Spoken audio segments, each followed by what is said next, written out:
Okay. All right. So, good evening, everyone. Good evening. Good evening. Welcome to Transformation Thursday, week 141. And this evening, it's so ironic here in New York, if you listen to the sound of the rain pouring down, when the title of this evening's session is The Divinity of Stillness. So our speaker this evening is Miss Leatrice Whitney of Orishas Playground. And I'm just going to let her dive right into the topic. You can feel free to post your comments or questions for Miss Whitney. Okay, Miss Whitney, feel free to take it away. Thank you. Hello, everyone. Hi. How are we all doing? I hope we're all well. Just want to clarify. I know I don't have a very common name, but my name is Leatrice. It's pronounced Leatrice, or Leah, or Lily. But I just want to take a couple of seconds. I know it's the end of we're winding down into the end of the week. We're getting into kind of the glory and the stillness of Friday coming into the weekend. So I'd just like to invite everyone to place their right hand over their heads, on the front of your forehead, and then your left hand either on your heart space or right on to your stomach, whichever feels more comfortable for you. I like to go with my heart space. And we're just going to take a couple of deep breaths in just to kind of slow everything down and to transition into the space. So we're going to take a nice deep breath in, close our eyes, breathing into our chest.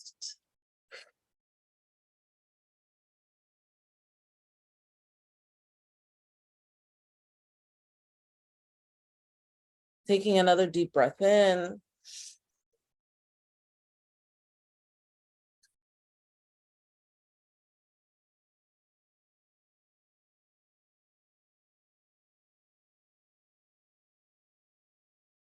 Taking a third deep breath in. Filling up our lungs. Letting it roll back through our shoulders.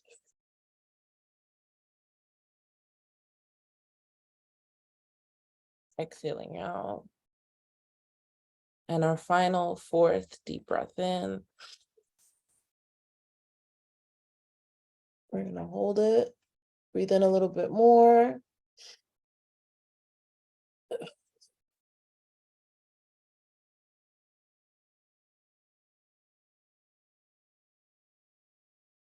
Releasing our hands from our crown, from our heart, or from our stomach, wherever you decided to place your hands. Opening up our eyes. Right? Just connecting in with the present moment, noticing how your body feels, how your heart feels, how your mind feels, right? So, the divinity of stillness. What does that mean? Why is it important? And how is there any kind of spiritual connection to being still, right? Some of you may have heard of the concept before called monkey mind, right? Monkey mind is oftentimes a phrase or a term that's used in yoga spaces or yoga practices. If you struggle with meditation like I do, then you may have more familiarity with the concept of monkey mind. Monkey mind is this idea that your mind, your brain, your thoughts, your subconscious mind, even as well as your conscious mind, are like all over the place, and it's very difficult for you to center in and drop into the stillness, right? We may oftentimes kind of beat ourselves up over this or create like these obsessive stories or narratives about why we don't like yoga. It's hard to commit to yoga. I don't understand the stretching, the moving, all of these different things. These could very well be symptoms of monkey mind, right?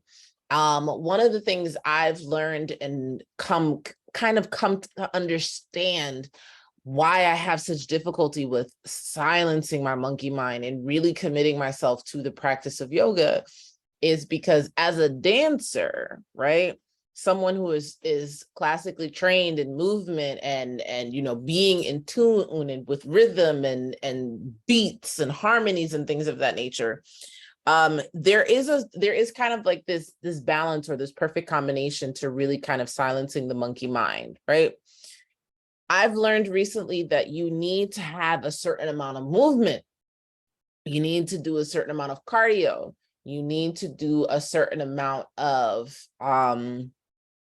back and forth release of all of the tension and stagnant energy that is in your body, and then dropping into meditation. And now, what does that look like per se? Case in point, have you ever noticed that when you're in yoga class, you do a meditation at the end of your yoga series, not at the beginning? Yeah. I wish someone had pointed that out to me a little bit more directly and a little bit more in my face. That's when the light bulb went off and I was like, oh my God, I've been forcing my body, my mind, my spirit, and creating this whole negative narrative of like, oh, I can't meditate. I'm too lazy. I'm too this, I'm too that, and completely buying into capitalism of just like, I need this, I need that, I need a trainer, I need this DVD, I need all of these things, when really I had to just focus on exercising my body, giving my body what it needed first, inviting the stillness into my body first, so that it could then transcend upward into my mind, right? Really taking things from a flesh standpoint, rather than being so spiritual, love and light and peace and harmony and rainbows and unicorns. Like, everything is not meant to be so hyper fixated on theory and philosophy and all. You need practice. And a lot of what stillness, the divinity of stillness is honoring what is happening in that moment, right? Moon rituals are all fine and well. Spiritual baths have their place, right? Tarot, divination, oracle, that's all beautiful in its necessary right. But if you do not really envelop or develop, I should say, or commit yourself or spend time with building a practice of silencing your mind, building a practice of silencing your body, all of those other tools, those spiritual tools that I mentioned just earlier, they will do nothing but stir the pot of chaos and alchemy in your life, because your mind is the ultimate playground for spirituality, for the divine to come in and connect with you. It's very, very, very, very, very important that you build a connection with your thoughts, good, bad, ugly, ruminating, or otherwise. It's very important that you build a knowing, an awareness, and an understanding of, okay, when in the morning, these are the types of thoughts that typically come. In the afternoon, these are the types of thoughts that typically come. In the evening, these are types of thoughts that typically come. When I'm hungry, I tend to think like this. When I'm stressed, I tend to think like that. When I miss a family member, a loved one, a partner, my children, my nieces, my nephews, these are the types of thoughts that begin to come, right? Because then when you begin to sit down for divination or meditation, or you're out at work, you're able to kind of filter what's going on. Because there are some forms of meditation where you're not completely shutting off your monkey mind, where you're building an awareness of the thoughts that are coming up and you're just releasing them, right? So your mind is one of the most biggest muscles and tools that you need in your spiritual toolkit. But if you're not familiar with how it works, what it does, what it says, why it behaves in such a way, it becomes very foreign for you, very frustrating for you, and maybe even in some aspects, very traumatizing for you when you begin to drop into stillness. When you finally do get a sense and a handle of stillness, and a particular thought comes up that maybe you do not have awareness of, you're not familiar with, or you may not even be comfortable with in a particular space, right? Sometimes we call them intrusive thoughts.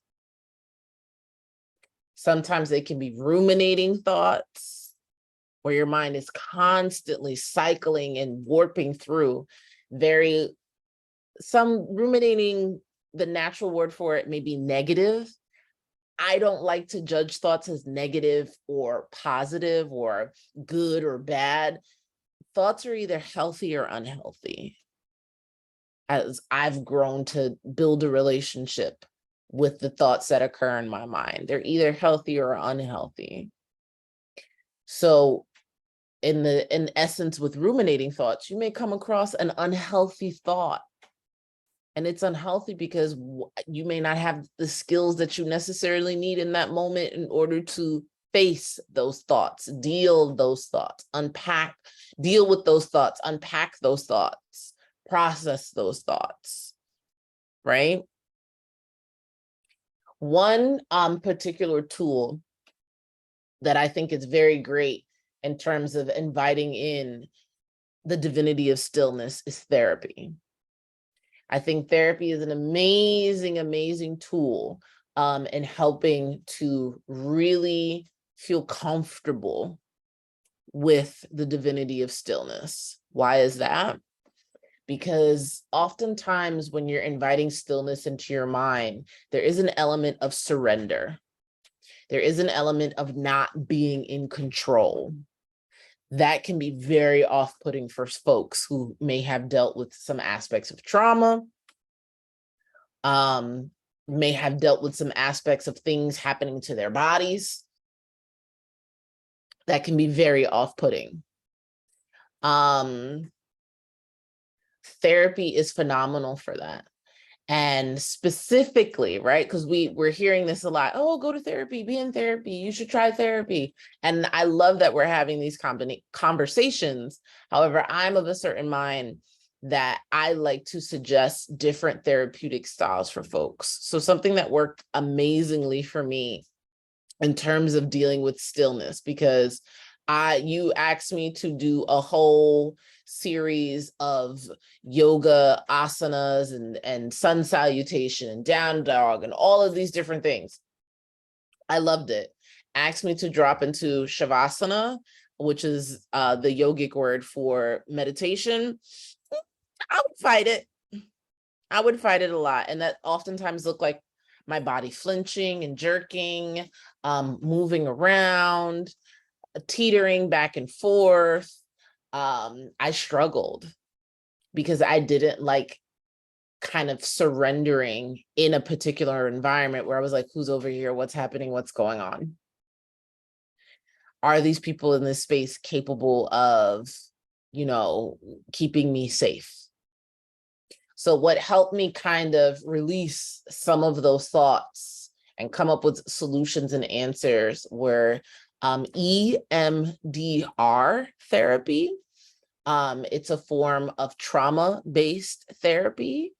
It was phenomenal for me, where there's tapping, these like so my therapist would either tap in the palms of my hands, or she would place paddles in my hands and they would create a tapping motion sensation. And we would do float back techniques. We would scale rate on a scale of 1 to 10 different emotions and thoughts and ideas and feelings and concepts that would come up throughout the week. And I began to build a relationship with the concept of putting thoughts on a shelf, dealing with different ideas, memories, feelings, emotions, intrusive thoughts, ruminating thoughts from a place of, I acknowledge you. I have a choice of whether I deal with you or I put you on a shelf. If a particular thought began to overwhelm me to the point of maybe experiencing an anxiety attack or panic attack, I now had the choice of acknowledging it and saying, this is too intense for me right now. I know that you're here. I acknowledge your presence, but I'm going to begin to put you on a shelf because right now, in the midst of all the other things that I have to take care of, this particular thought is not healthy in the midst of all my other priorities.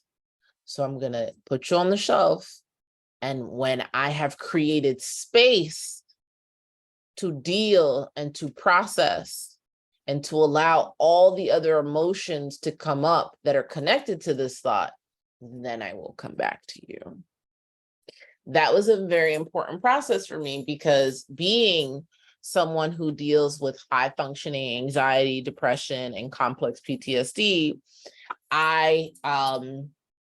my symptom or my behavior that needed to really be refined was like this overachiever personality. So like if a disturbing thought or an unhealthy thought would come up, no matter how many things I had on my plate, I was like, oh, well, I have all of these tools and I've been in therapy for a really long time. You know, I'm blessed and I'm privileged. And it's like, so I can handle it. I can do this right now. And that right now could potentially be like, I'm driving on the way to the grocery store after having a long day at work. And that would often look like me crying and driving on the way to the grocery store, because I just had to be this amazing superwoman and deal with that intrusive thought immediately as soon as it came up. Not acknowledging the fact that I'm tired. I have to go to the grocery store. I have to park my car, get out, get a shopping cart, walk into the grocery store. The time that the grocery store might be closing, I would overwhelm and overburden myself for the sake of like, well, because I can do it, it should be done right this minute and right now. So therapy helped me to understand that the divinity of stillness sometimes looks like waiting and making space for your thoughts, bowing to the moment of, I have other things going on right now, and I need to be still in the presence of this moment and honor what it is, the task that I am trying to accomplish. It's very important that we acknowledge that aspect, because when you're constantly overburdening and overloading and overwhelming yourself, right? When does your mind get a minute to really reflect on what's going on, how to come up with solutions, how to even analyze why these thoughts, why this experience, why this memory is problematic to begin with? And if you're not aware and connected to how something is unhealthy for you, how do you begin to create space for the healthy solution, healthy aspects, healthy tools to show up? How do you then call out to the divine and say, I need some help with this, right? So there's definitely a balance between making space for your thoughts and then allowing yourself to begin ushering in to a place of, I'm ready to solve, I'm ready to deal, I'm ready for support, I'm ready for help, I'm ready for advice, right? You gotta slow down for those things to happen. And therapy is one of those very important tools and pieces to the puzzle of that happening, right? Another tool that I really, really enjoy with inviting in the divinity of stillness, it branches off from EMDR therapy, tapping, right? So in EMDR therapy, as I mentioned earlier, the therapist will either tap into the palms of your hands with their hands. If you're not particularly comfortable with someone using their own hands to tap into your hands, they will use EMDR paddles that give kind of like a very soft vibrational pulse. But a step up from that, we're seeing a lot of this now on social media, like how to remove stagnant energy from your body. One particular video I love, there's a video in which a woman, I believe, she's like doing different motions and showing like when you're shaking your body, you're connecting to your inner child. When you're stomping your feet, you're removing stagnant energy from your limbs, from your legs and your lower body. And these are the benefits that it has. And I think that these are fabulous things because when you notice children are upset, right? We call them in the terrible twos, right? Which I really don't like for many different reasons, because why are they terrible twos? Because children are having tantrums. Why are tantrums so terrible? Because oftentimes these feelings and these emotions are inconvenient for their caregivers. But really what's happening is the child is releasing that stagnant energy. The child is releasing these big kind of like waves of energy, and they're letting it out and they're expressing it and they're dropping down, they're surrendering to this emotion that they're feeling. If they're frustrating, they're letting it out. If they feel silenced, they're screaming, right? If they're frustrated, they're yelling, they're kicking, they're stomping. They're getting your attention to let you know, like, hey, there's something that I need and I'm not getting it. So I'm going to make space by releasing this frustration. And I think it's very important to almost kind of like stop and recognize that, because in the midst of all of this inner child healing and this big phrase that we're seeing, right? Me having a background in education, I think I love, again, I love that we're having these conversations, but I almost kind of like snicker and laugh to myself because I wonder, I really and truly genuinely wonder, and not like in a shady way of like, I wonder, like, everybody thinks they're so woke. Definitely not that way at all. Not to be snide or rude or condescending, but I genuinely wonder, do people understand the connection of the inner child healing journey and children, right? Toddlers having those temper tantrums, right? And what that could mean for your healing journey and the stillness of your body if you were really to just stomp your feet when someone gets on your nerves, if you were kind of to throw yourself on the floor, if you were to scream out loud, if you were to run around back and forth, if you were maybe to punch a pillow or to kick a chair to release all of that frustration from your body.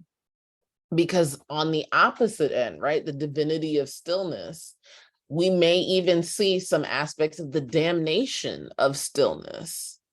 Because sometimes we get so frustrated, we get so overwhelmed, we get so uptight, that instead of releasing that, shaking that out of our bodies and tapping into different pressure points and acupressure and energy points or energy portals within our bodies, right? We hold it. It's almost like we clench down and we squeeze that into our bodies, and we do ourselves a great deal of harm, because now you're holding all of that, all of those unhealthy feelings and emotions and reactions in your internal temple, in the very sacred spaces of your body, right? And we see these things manifest as disease, as heartbreak, even as all types of illnesses, because people, rather than releasing that, right, rather than letting it out, well, I can't curse this person out because that would mean my throat chakra is blocked. Like, I can't tell this family member how I really feel because that would mean, you know, I'm disrespecting. I can't text that, you know, or I do text it and I put a little LOL on the end of it just to kind of soften the blow. And I wonder, I'm just like, if you allowed yourself to say that, if you allowed yourself to stomp your feet, if you allowed yourself to clap your hands, right? If someone is coming at you crazy at work or in a public space, like I challenge you all, clap your hands. Let them know you're talking to me crazy right now and I don't appreciate it. Like, roll your neck, roll your eyes, really drop into the emotion of what's going on and how it's impacting you, and release that into the space, right? Inflect your voice. How dare you? Make that face.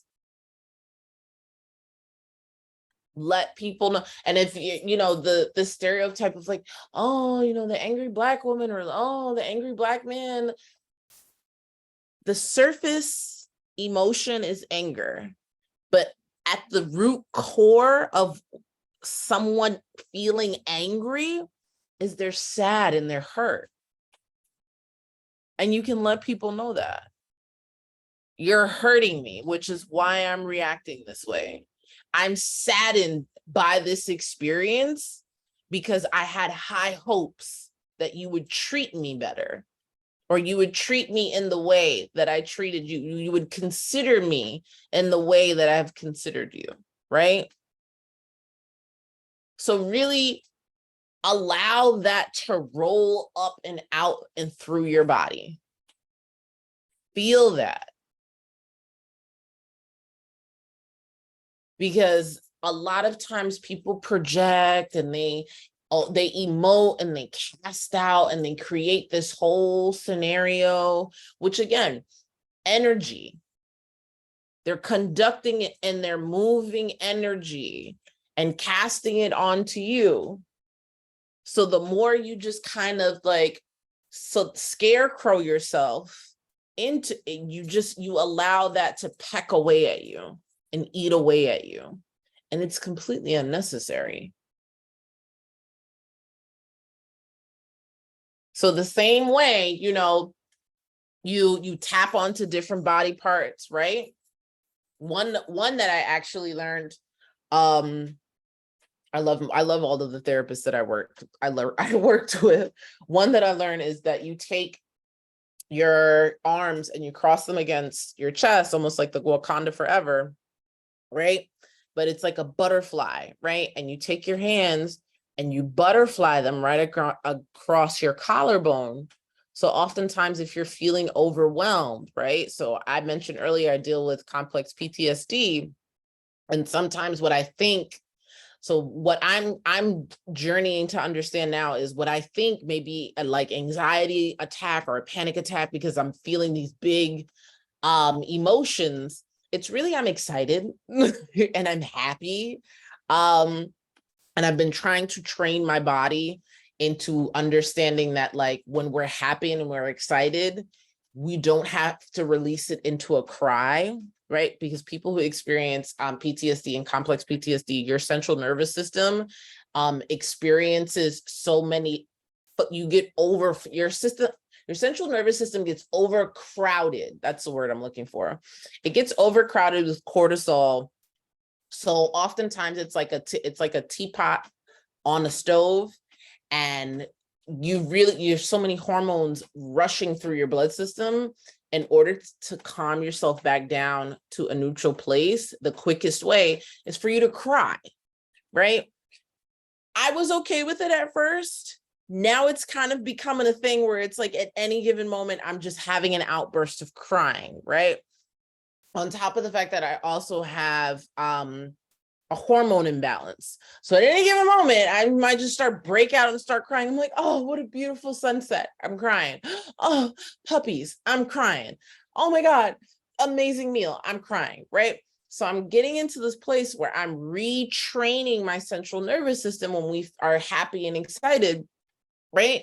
So I just kind of take my fingers and I take my hands and I cross them across my chest, like the Wakanda Forever sign, and I'm fluttering them. And I'm smiling. I'm reminding myself to smile. And I'm like, I'm happy. And I'm laughing, right? Because these impulses in our bodies, right? If we do not properly reroute that energy with the ideas and the concepts, right? And this takes a lot of stillness. Like, what am I feeling? My chest is being tight. What is happening around me? I just got a promotion on my job, right? Whatever the impulse is, you kind of have to slow down and you have to stop. And you have to remember, this is a great thing. These are beautiful things happening to me. I'm practicing my self-care, right?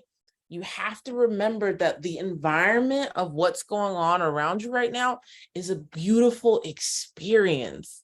And it's nothing to be afraid of. But if you're constantly going and moving and going from, ripping and running from pillar to post, not celebrating your accomplishments, not checking in with your body, not listening to like, I like this. I understand this. This makes me feel good, right? That's kind of the importance of the inner child. The inner child is always kind of like having a dialogue with you of like, ooh, this person's tone of voice makes me feel welcome. I like how they're making eye contact with me. I like how they gave me that compliment. I like how their gesture matched their inflection of their voice and how their eyes lit up the room as I walked in, right? Or your inner child might say, why did they cut their eyes when they gave me that compliment like that? Right? Why did they shake their head even though their mouth was saying yes? I don't understand. There's a discrepancy between them saying nice things to me, but their body looking very closed off and hurtful. I don't know if I can trust this person. So if you're not having those very conscious, collective, aware, and observant conversations with yourself, right?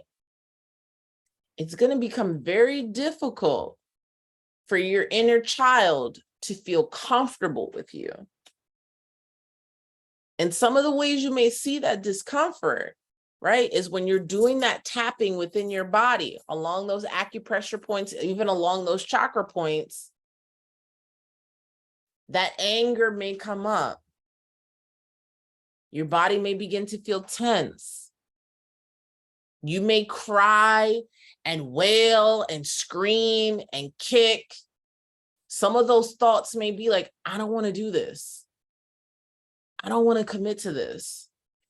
This feels stupid. This feels dumb. This feels silly. And that may not necessarily be the adult you. That could be your inner child, maybe even your inner teenager that is just like, I gave you tons of signs. I told you I pointed it out to you. This person is hurting us. This person is mean to us. This person is rude to us, or this environment. When we go here, we don't feel safe. And you continue to take me there. You continue to be around this person. And here I am, and you're tapping on me. and I'm crying over the same thing that I've told you, and I don't like it. So that's kind of the experience that you really need to be aware of. And you really need to make time for it. Because, right? Yes, we are mammals. Yes, we're human beings, but we're still very sensory oriented. So a lot of times you walk into a space and the sensory output, the sensory impulses of that space, they're being downloaded and fed into your body. And if you're not developing a practice of stillness to begin interpreting and transcribing, and sometimes even translating the messages that you received throughout the day, throughout the week, throughout the month, throughout the year, at some point, whether you like it or not, that conversation is going to come up. And the issue is, are you going to be prepared for the talk back? Right? Sometimes that talk back it happens in your dreams. Your dreams are pleasant, or maybe they're not so pleasant. Sometimes that talk back is your health. Different ailments or diseases, pain, stiffness, soreness in your body. Right? How are you allowing the divinity of stillness to come in? So when your body, your vessel begins, your mind, because that's also a part of your body, begins having this conversation with you, how are you making space for that to occur?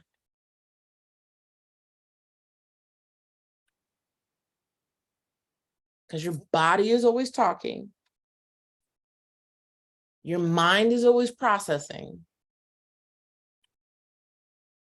But when do you say, like, okay, Tuesdays, 5 p.m., that's me time? That's when I have that conversation with myself. Wednesdays, 3:30, that's me time, non-negotiable. And it doesn't always have to be like these solitary activities. Like, oh, I'm going for a massage, or, oh, I'm taking a yoga class and all these different things. Like sometimes it could just be, I'm going to play basketball with my friends. When the weather is nice at work, every day I go out and I take my lunch in the park. When I come home, every Saturday, I make sure that I meal prep for the week. Tuesday, when I come home from work, I sit in the bath and I soak. Right? Sunday mornings, I wake up and I do my face mask.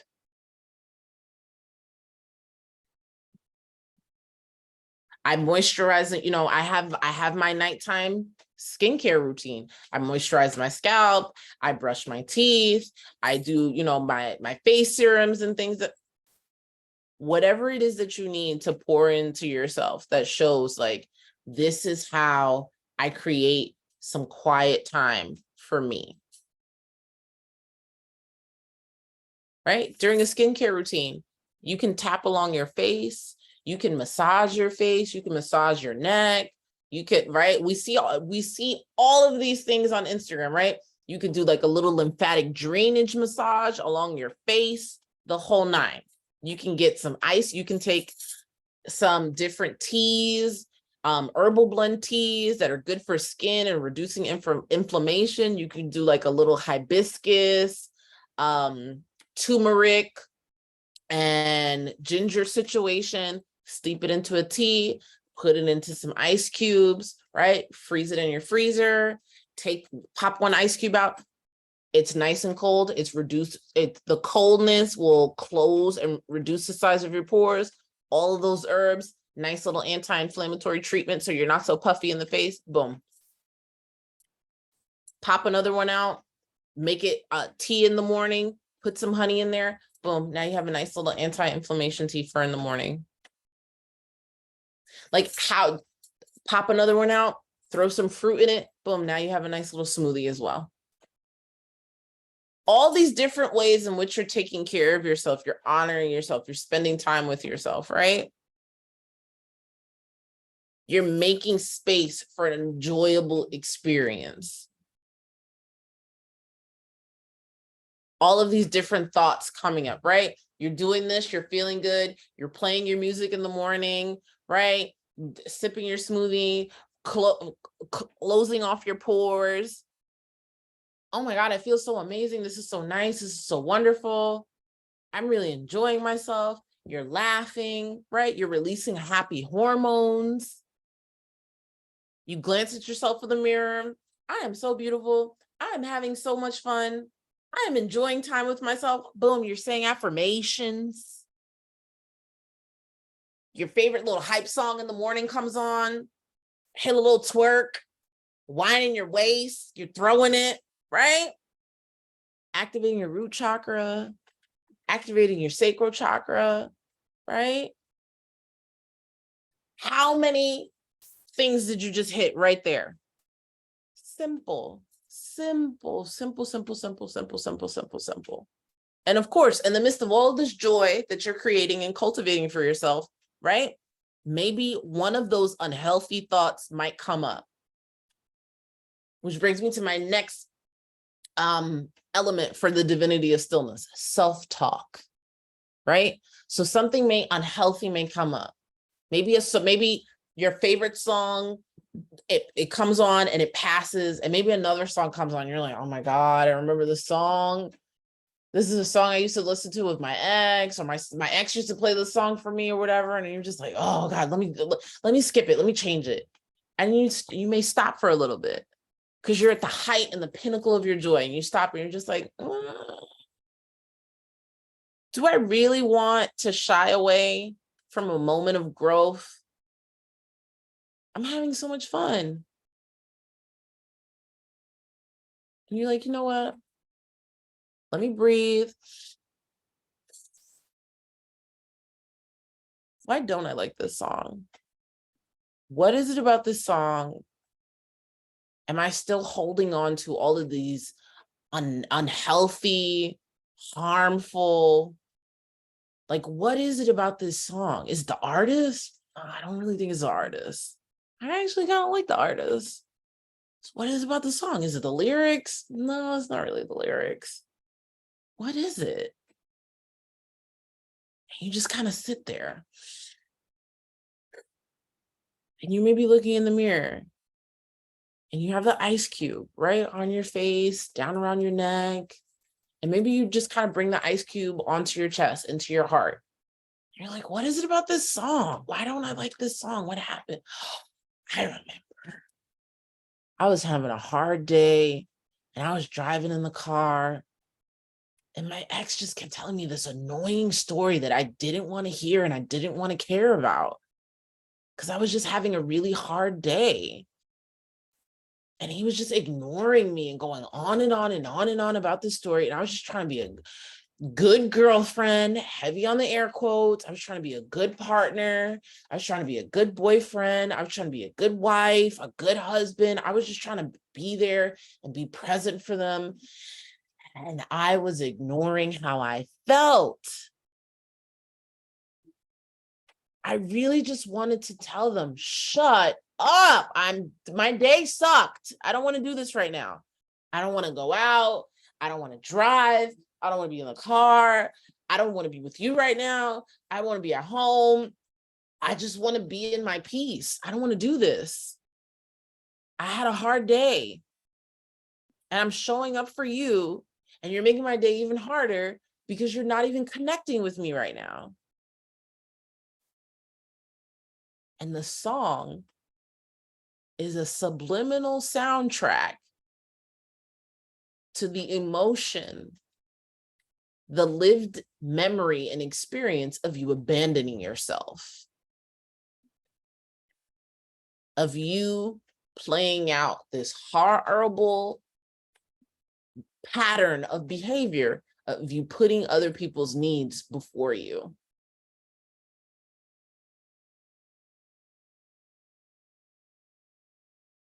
And you stop and you take another breath, right? And you stay with the ice on your face, or you stay drinking the smoothie, right? And you just breathe and you sit and you just feel the release of that realization, right? And you just honor that as you were making time for yourself and showing up for yourself and remembering the value and the sanctity of inviting in stillness, saying your affirmations, drinking a smoothie, playing some good music, having a beautiful skincare routine, whatever it is that you choose to do for yourself to show self-care, right? Doing some stretching, right? Quick little stretch in bed, maybe even cleaning your home, whatever that is for you. You recognize, you give honor to the growth that has now occurred. Because as you're doing this these amazingly healthy behaviors, you're releasing and you're remembering that it wasn't once like this.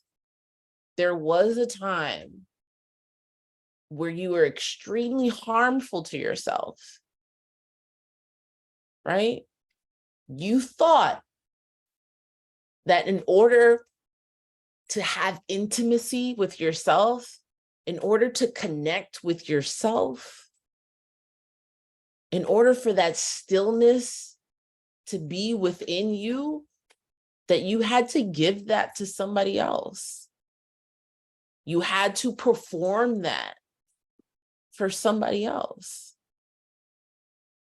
And fortunately enough, now you know better. You know that you don't have to do that anymore. That's no longer a choice. That's no longer an option. That whether it's Tuesday, Thursday, Friday, Saturday, Sunday, whatever day of the week, that's that time for you. So if somebody calls you up and is like, hey girl, we're going to a happy hour, you should pull up. Oh, what day are you finna about to, what day you finna do that? Tuesday, 4th. Oh, no, don't even say it. Hit me on a Friday. Friday, 8 p.m., wide open, plenty of time. Tuesday, 2 o'clock, plenty of time. Like, you know, the time for you is a non-negotiable. No one can come into those times. Because when they do, you're sacrificing the divinity of stillness and you're making yourself wide open, right? For the damnation of monkey mind. And a lot of times we see monkeys, we're like, oh my God, it's so cute. It's a little capuchin. Oh, little baby monkey. Right? We've seen what happens when people try to domesticate these cute little wild animals. Unfortunately, they rip your face off and it's like chaos everywhere.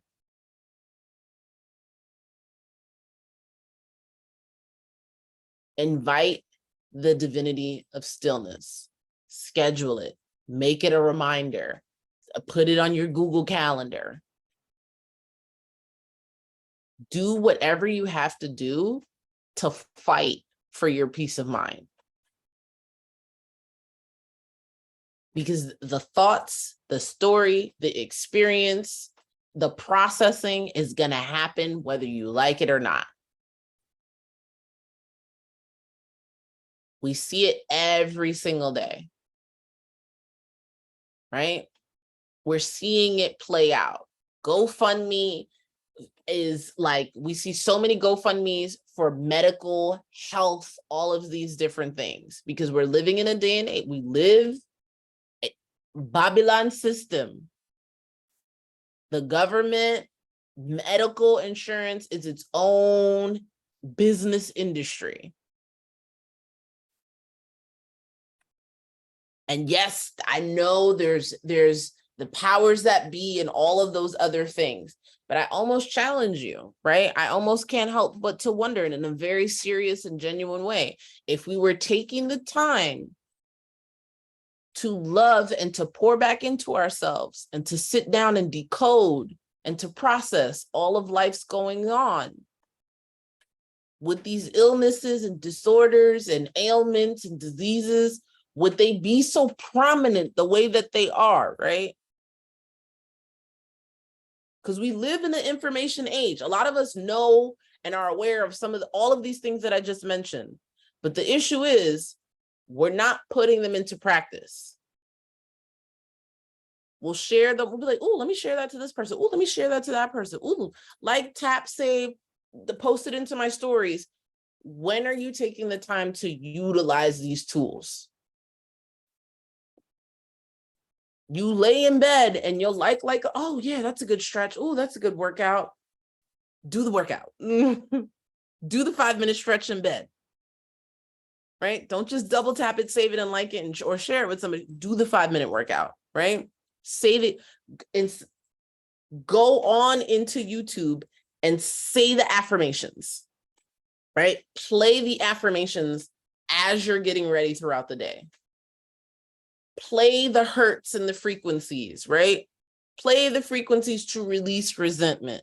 Play the frequencies to like have an abundance mindset. Do those things.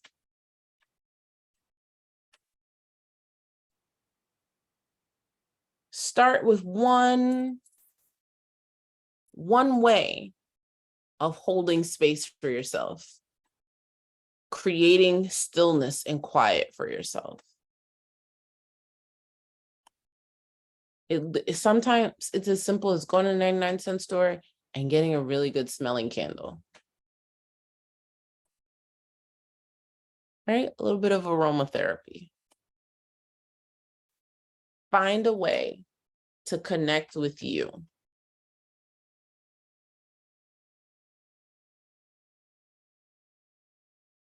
All right, folks, that's all I got. That was a lot. Thank you so much. That was really so I love that you say, yeah, self-care, but any take that from you. So a lot of what I got saying, I would say it's like boundaries, maintaining your peace, enforcing your peace. That's that I got out of that you were saying to me.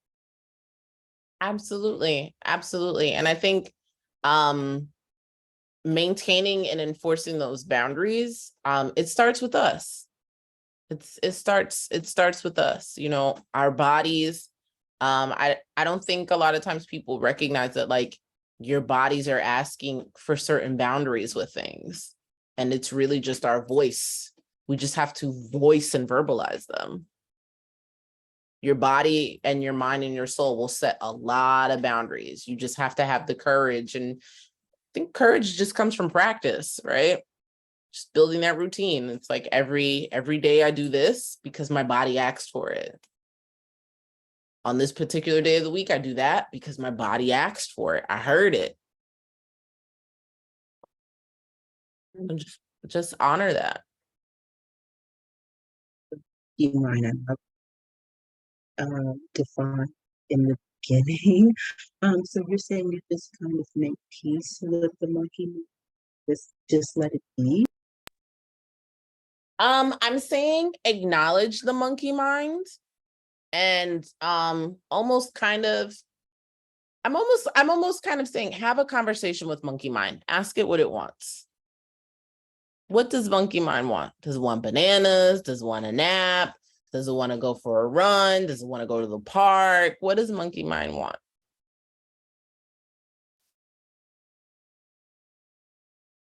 It makes sense instead of trying to resist it. Mhm. Let me make it strong. Oh, okay. Let's get what it wants. And Absolutely. Absolutely. I like to even think of monkey mind as like your inner child, right? Because we're seeing that a lot more with this generation, like with gentle parenting. And what like one of the biggest things, you know, of our generation, especially like in Black and Caribbean and even Latinx households was like, why you better shut up all that noise, like you crying, I'll give you something to cry about, right? Would you that's like our main generational curse we're trying to break. Right? So when monkey mind or inner child shows up, what do you want? What's wrong? What happened?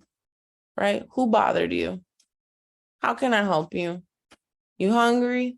You sleepy? You tired? You frustrated? What is it?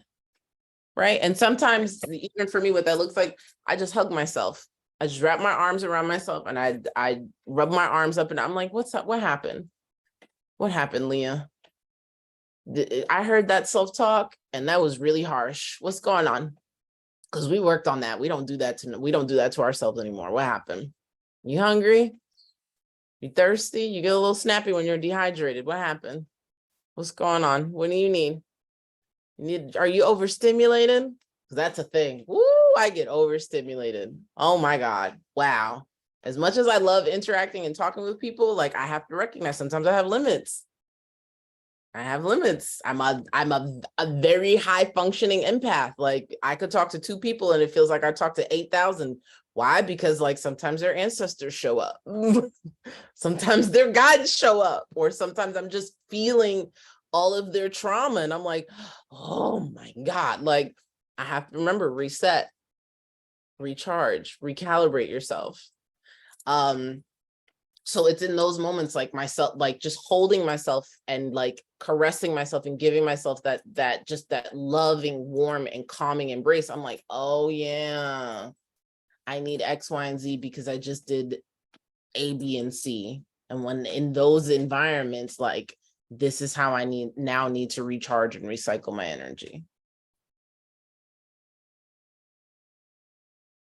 yes, thank you for that.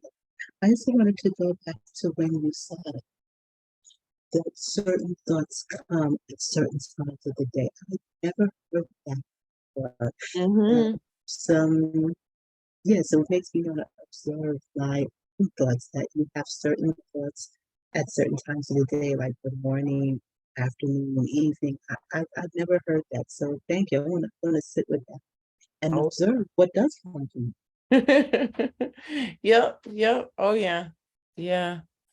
We don't think about it as much, but if you pay close attention to, I want to make sure I'm saying this right. I believe it's the circadian rhythm. Yes, circadian. Circadian rhythm has to do with like the physical, mental, and behavioral changes that follow the 24-hour cycle.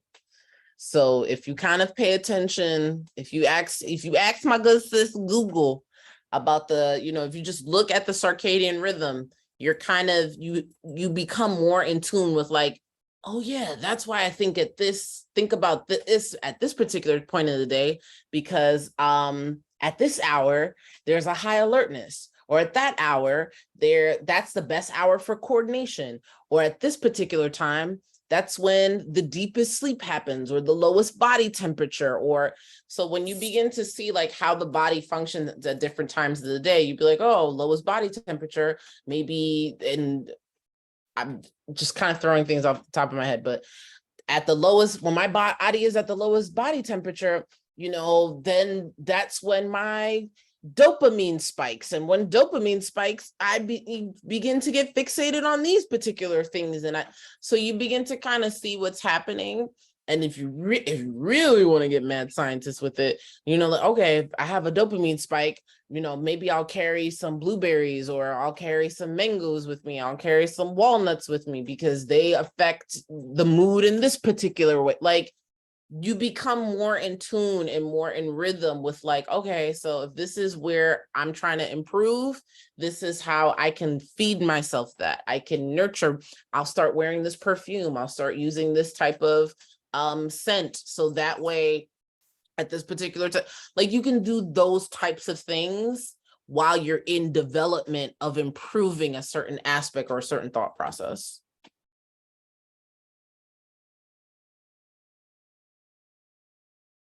Okay, definitely. That is food for thought for real. Thank you so much. You are so welcome. I have people here on IG like sending hearts and smiles. Yeah. Hi, IG family. I've missed doing Instagram lives a lot. I'm rebranding and refocusing on like how I can begin bringing that back. It's in the works. But hi, everybody on Instagrams. So, would you like to reintroduce yourself, who you are, and services that you offer? Sure. So, hi, everyone. My name is Leatrice Whitney. I am the owner and founder of Orishas Playground, Reiki and Energy Wellness Center. I am a Reiki practitioner, newly certified Kundalini yoga instructor. I'm very excited about that. I am a spiritualist. I work within the Afro-Cuban Lukumi Santeria tradition. So if you're hearing this and you're like, oh, well, I'm a priest and so, I don't know if I can receive Reiki, you 100% can. I have a firm understanding of how to work with different priests and initiates, whether you are a child of a particular Orisha, whether you're in Palo. I am comfortable, and I have worked with that particular the spiritual system. So please reach out to me if you'd like to receive Reiki services. I do in person as well as distant. I'm working in New York as well as New Jersey. If you're even interested as well in doing a yoga session, you're like, oh, I would love to do a yoga class with you, please feel free to reach out to me or reach out to your local yoga studio and be like, hey, I would love for Orishas Playground to come in and offer a yoga class. Please make that recommendation because I'm open to collaboration. If you'd like to do a wellness event and have me at your wellness event, please let me know. I would love to collaborate with you in that capacity as well. But I mostly offer Reiki, oracle readings, birth chart readings, because I like to see how to remove blockages from people's energy so that they can be flowing at optimal physical health, mental health, emotional health, spiritual health, sexual health as well. It's very important to me that people understand in a very trauma-informed, but also within a accessible and approachable way. I feel that, I feel that sometimes when people get natal chart readings or they're working with their chakras or they're receiving Reiki, they walk away feeling very raw, like a lot of things have been kind of ripped off of them, or they've rapidly shed stuff off of them, and they're not sure where to go, what to do, and how to move forward into the next step without like someone legitimately holding their hand throughout their wellness and their healing journey. And I feel like it's very important to educate, to give people information, give people almost kind of spiritual and energetic education about their lives, about their chart, about the placements that they have, how their energy moves, how they think and process things. Because essentially that's what your birth chart is. That's what your chakras are. It's a way in which your energy and your soul processes the physical world, right? We're spiritual beings having a physical experience, but a lot of times people don't understand what exactly they're experiencing and the education around that. They're like, oh, well, you know, I have a Venus, Sun, Moon in Hennessy, but like, I don't know. So I often come in and I help people, again, make space for what all of these things mean. So when you sit down in these still moments of yourself, you can understand, oh, this is my Lilith Virgo being extremely critical of me right now. I'm going to do X, Y, and Z. I will work with this crystal and not that crystal, right? If you have a Lilith in Virgo, you may want to work with like some obsidian and shungite and some of those like darker black stones, right? If you have a Lilith in Virgo, please don't work with amethyst. Don't touch it. Because your crown chakra is going to probably explode off of your head from like all of the overstimulation. So those are some of the things that I do with people, because they're like, yeah, I picked up amethyst, and I'll look at their birth chart and I'm like, get rid of it. This is why you're having these problems. So that's just a little bit of what I do, how I help, and my own little spin and pizzazz in the energy world. Okay, thank you. And I think it was interesting that you said that people tradition will ask if they can do Reiki. I find it interesting when that question comes up, like, you know, not being able to do certain certain practices. So thank you for that. Oh, absolutely. Yeah. It's we're getting there, you know, we're getting there in this within the spiritual community of you know, what I call like the Abrahamic religions, or even southern, not even Abrahamic religions, but maybe more African spiritualities that are just like, those are just rocks. A lot of people are starting to understand the benefit and the use of crystals and energy work and breath work and yoga, and how that all kind of fits together within just the wellness of life and the happiness of, you know, being a human being. So I'm glad that we're making those strides. Yeah, a rock. That's a yeah, just like immovable, just like rooted, like, okay, you know, Yeah. we're in 2023 also. Yeah. But I you know, I always and I did an Instagram live on this previously, I think maybe like last year or so, but I went to the Bible and I was just like, here are all of the crystals that are listed in the Bible, in which, you know, God talks about the healing powers and how they can be used and the benefits in which they have. So the information is there. Again, how are you holding space for yourself for that education and to come to you, to manifest to you, and to be processed? So I try to, you know, open the door for some of those conversations, so that way other people feel empowered to have them as well.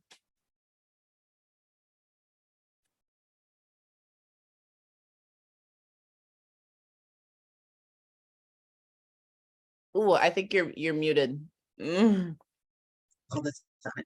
So it works for City and Jersey. How can people contact you if they're interested in the astrological aspects? If people are interested in natal chart readings, you can 100% shoot me a DM.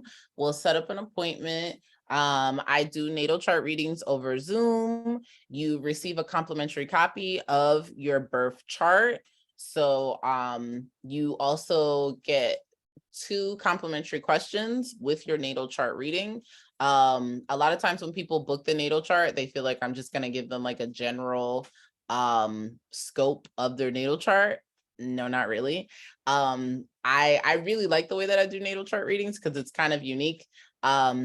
You really get to tell me what your issue. So if you're experiencing like a financial blockage, you'd be like, oh, this is what's going on with my money.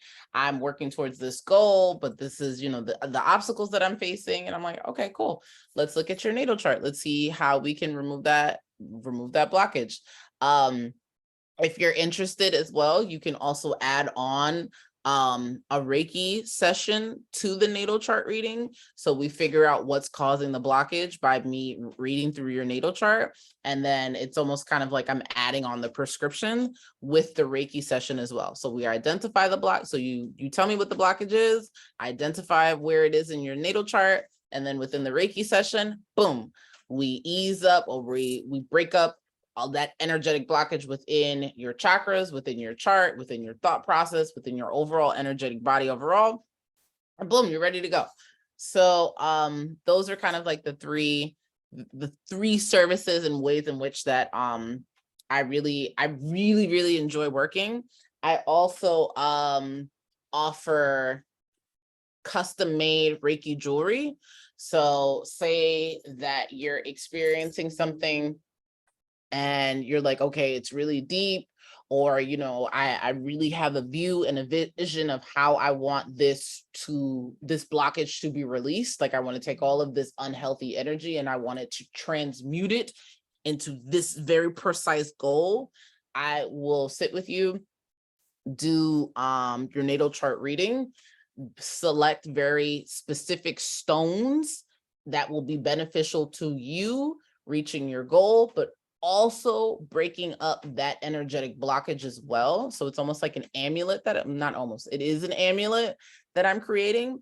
Then we charge the Reiki bracelet with Reiki energy. So, and then I mail that out to you, you receive it, and you're like, okay, cool. So you have been tuned, and then your amulet has been tuned. So it's almost, you get like a very well energetic, crafted and designed key that is going to begin unlocking blockages throughout your energy and your life so that you can reach your goal. Sounds powerful. It is. Yeah. One of the reasons why I've gotten so like nerdy. I like to think of myself as like an energy nerd. Is because I've been seeing a lot in the Reiki practice. There are a lot of people within Reiki who are not culturally aware of some of the blockages and the way that Black and Latinx and queer, even disabled people are navigating life.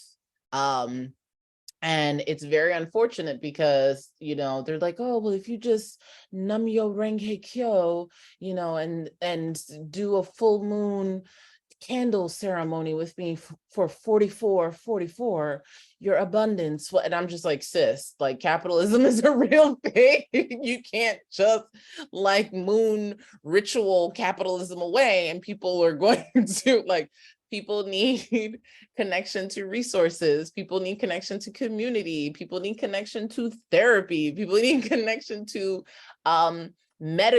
medical research. People need access to things out that go into the energy world, but also that go out into other things. We need a firm balance between Eastern and Western modalities, between the spiritual and the land of the living. like you can't spend so much time talking to dead people and being in, the universe, the cosmos, that you don't know how to say, all right, maybe I should update my resume and like get a job. So those I feel like it's a firm balance of both. Like, yes, I want you to book a Reiki session with me, but if something comes up in that Reiki session that I'm like, you need a qualified mental health professional, I will also connect you to those resources as well. So that's something that exists in Orishas Playground. I have a network of trained, licensed mental health professionals that I make referrals to a lot. A lot of times I'm like, hey, I think this would be a great therapist for you to work with. Do you have insurance? No? Great. Here are some other resources that I can recommend to you as well, because you don't have insurance. So this is a part of my brand, my practice, and just my overall life philosophy. Like, a therapist recommended Reiki to me. So as much as I love natal charts and I love crystals, it's a holistic experience as well. Yeah, on the spiritual bypass. Yeah. Correct. Yeah. Yeah. They're staying up in the upper three, and it's like, yeah, you need to work on the root. The root and the other energy centers need to be worked on as well. Yeah, we cannot stay up in the cosmos. Yeah, correct. Yeah, because a lot of times, like, I've said before in Reiki sessions with folks, like, I've been like, your throat chakra is blocked because you're not cussing somebody out who is intentionally trying you. Your inner teenager is like, I don't start no ish, won't be no ish, and you keep trying to love and light her, and that no, we are gonna rebuke that today. So I'm very realistic. I'm very down to earth. I'm very like balanced in my approach with things, because that's just the world that we live in. I want people to have realistic, tangible tools for the environment and society and world that they are operating in. Mm-hmm. Yeah. And you can say affirmations 100, do 100 assadas, and fast and be a breatharian. But if someone is trying to mess with you, they're going to mess with you, and you find a way to deal with it. Correct. Absolutely that. Yeah. And I'm definitely of a mind of like, okay, if someone's trying to mess with you, like, get your boxing gloves out. Because you can, hey, I don't like that, to your blue in the face, but you could, you can chin check them one time and it's like, oh, okay, they're not coming over here anymore.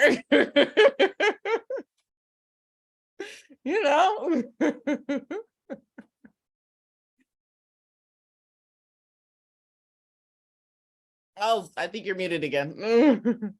Yeah, the spiritual bypassing is just another form of avoidance. Yeah, and I learned you're not being authentic when you're doing that. Correct. Absolutely correct. Yeah, people know what they're doing. People know exactly what they're doing to you. And when they're, I'm the baby of the family, so like, my constant feedback from my parents was like, there's like, my siblings would be like, she's hitting me, and then my parents would be like, you're bothering her. Granted, my parents, they pulled me aside and they were like, all right, so you can't keep hitting. Like, we pray that when you go outside the house and people bother you, you don't hit them. But like, and after a while, they were like, all right, so this is how you use your words with your siblings. Cause like, you're getting big. My dad was also martial arts trained. So like, you're getting bigger. Your father told, my mom would be like, your father told me that you don't want to learn how to fight, you just want to do chokeholds. And I was like, yeah. So my mom was like, words, baby, words. Words. So having a martial arts dad and an ELA teacher for a mom, my throat chakra is very balanced. I let people know good. I'm like, you're making me angry because you're constantly violating my boundary. I have reinforced it 3 times now. I'm gonna go sit over there. Don't follow me because there's anger over there. So I think that is important.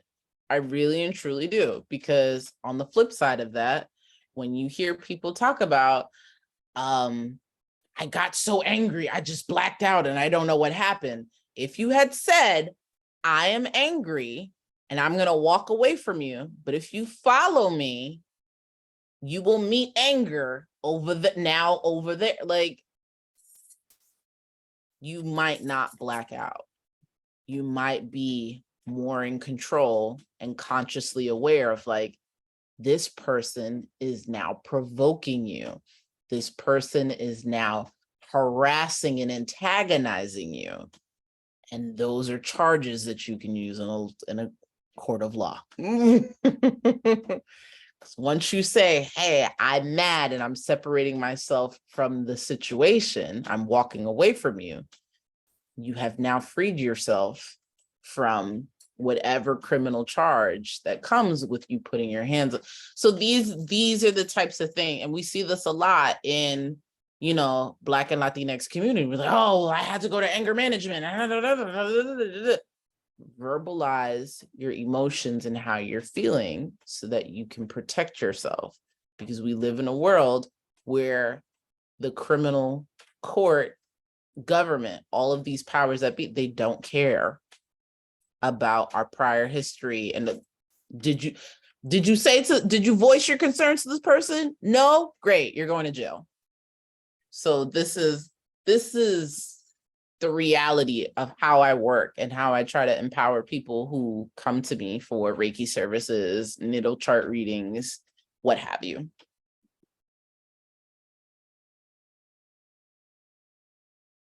The realistic aspect, not how you want the world to be, but how it is and how you have to deal with it. Absolutely.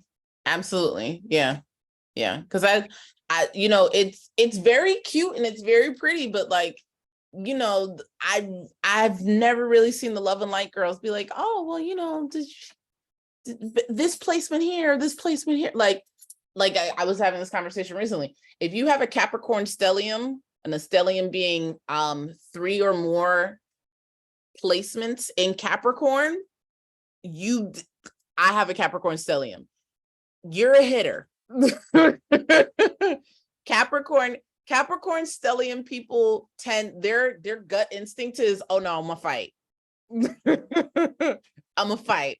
Why? Because Capricorns tend to work very hard. People with Capricorn stelliums or heavy Capricorn placements, very goal oriented, very money oriented, very, like, a Capricorn tells you they love you by, I want to build you a house. Right? They sacrifice through their ultimate sign of love is sacrifice, finances, money, security, like house, car, multiple streams of income, residual income, passive income, like all that. So when you begin to poke and prod and anger them, they get frustrated from a place of, I ain't making no money off of these irate and mismanaged emotions.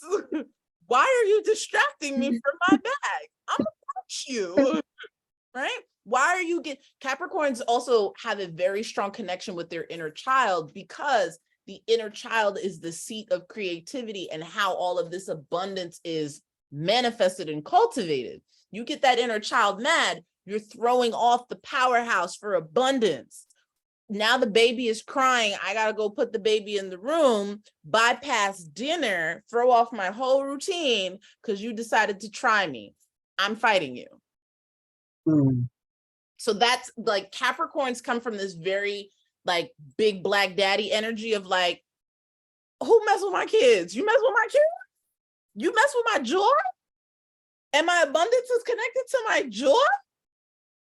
No. So that's that again. that's like the elemental P of like Capricorn stellium or heavy Capricorn placements in your chart, in people's charts of like, what happened? I'm gonna knock you out. and once they do it, it's like back to no immediate detachment, like back to the bag, back to the bread, like you don't exist. We're not gonna process this. No, it's over because you know what you did. And like I regulated it moving forward. So when I see those placements a lot, I'm like, all right, so how do we get you a strong support system to where like these little, I hate to say like low vibrating, but like for the in the spirit of Capricorn, these low vibrating entities, individuals, people, impulses, they're not coming towards you. Because Capricorns will entertain some mess. Gonna keep it all the way. If there are any Capricorns listening, like people might be trying you because you like entertainment. Like you just like to kiki ha ha ha with like stuff that really isn't worth your time. Mm. If that's happening to you, Capricorn, find some positive ways of, spending time and laughing. Hey. Yeah. Someone someone commented, thank you so much for tagging me to this post. So I guess it's like some of the things that you're saying is like things that people need to hear. Yep. So I really appreciate that. Awesome. Okay, so this has been awesome. This has been utterly awesome. I'm so glad that we were able to connect. I remember when I met you Miss Georgina's spot, and the way that she spoke, I was like, I must make sure I get her information because I absolutely must make sure. So I'm very glad that we're able to do this. So, so I want to thank you for being here. Again, for everyone, you can find her on Instagram, Orishas_Playground. So thank you so much, everyone, for tuning this week's Transformation Thursday, which happens every Thursday. I don't know. I tried saying 7:30. It happens on Thursday. Just tune in and you'll see me. I'll start posting who will be the speakers for the following week. But again, thank you all for coming. And as a reminder, just a commercial, the August 13th Room Chat event in the Bronx, the date has changed to Sunday, October 1st. So start off your outstanding October by attending the Room Chat Love Your Room, Love Yourself event. And we are now going to be taking time to really, really, really make it a absolutely spectacular event to learn to explore and connect to your room space and unblock your magic. So follow me on Instagram or Facebook for more information about that. Okay, Miss Whitney, thank you so much for being here, and for everyone else watching on Transformation Thursday.